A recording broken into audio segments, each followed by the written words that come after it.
নমস্কার, কেমন আছেন সবাই? আমি পূজাস ব্লগের নতুন একটা ভিডিওতে আপনাদের সবাইকে অনেক স্বাগত। এখন বাজে 8:30, কিন্তু আমি ঘুম থেকে উঠে গেছি আজকে 7:30টার সময়, কারণ ডেলিভারি বয় এসে কলিং বেল দিয়ে দিয়েছে আর আমার ঘুম ভেঙে গিয়েছে। তো বাইরে থাকে আমাদের, মানে ডেলিভারি দিয়ে যায় সকালবেলা বিগ বাস্কেট ডেলি থেকে। তো আমাদের সকালে মানে গেটের ধারে আমি একটা ব্যাগ ঝুলিয়ে রাখি, কিন্তু এই ব্যাগটা কে নিয়ে চলে গেছে আমি জানি না। তো ব্যাগটা নেই, আর ডেলিভারি বয় নিচে দিয়ে যাবে, দুধ আর দই ছিল যেহেতু, তাই জন্য আমাকে বেল দিয়ে জাগিয়ে আবার দিয়ে গেল। তার কি বলবো, কিছু তো মানে কিছু বলার নেই। আমি ভাবছি এত সকালবেলা কে এলো, তো দেখলাম ডেলিভারি বয় এলো, আর কিচ্ছু বললাম না, নিয়ে নিলাম, আর কি করব। তো তারপরে শুলাম, আর ঘুম এলো না, দিয়ে 8:30টার সময় শুয়ে শুয়ে উঠে গেলাম, কারণ ঘুমিয়েছি তো আমি 3টে 3:30টের সময়।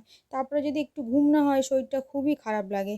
তো এই যে আমি তাড়াতাড়ি করে ঘরের সব কাজগুলো করে নিলাম, ঘর ঝাড় দিয়ে মুছে বিছান টিছান তুলে নিয়ে স্নান করে এই যে পুজো টুজো দেওয়া হয়ে গিয়েছে। তো পুজো টুজো দিয়ে আমি এদিকে টিফিন করতে চলে এসেছি।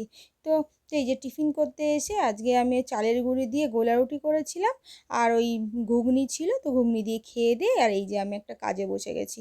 তো এই মালটা হয়ে গেল, এই যে আর একটা মাল করে নিলাম, এই মালটা করে টোরে নিয়ে একটু বাকি ছিল মালটা, তো আমি এদিকে রান্না করতে চলে এলাম।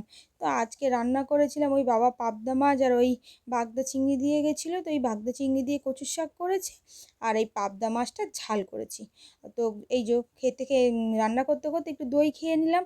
তো এই যে এখানে একটু আমি সর্ষে বেটে নিলাম। আমি খেয়াল করে দেখেছি, সর্ষে মানে সর্ষে বাটা যদি কচুর শাকে দেওয়া হয় তাহলে একদম গলা ধরে না, আর আমার এমনিতেও কচুতে গলা ধরে না, তবু দিলে একটু টেস্টও হয়, তাই জন্যই দিলাম। একটু সর্ষে চিংড়ি মাছ দিয়ে করলাম, আর এদিকে পাবদা মাছের ঝাল করলাম।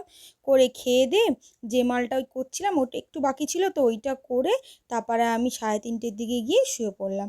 তো ভিডিওটা আজকে কেমন লাগলো অবশ্যই কমেন্টে জানাতে ভুলবেন না। ভালো লাগলে like, comment, share and subscribe করে দেবেন। সবাই খুব ভালো থাকবেন, সুস্থ থাকবেন। দেখা হচ্ছে নতুন কোনো একটা ভিডিওতে। ধন্যবাদ সবাইকে।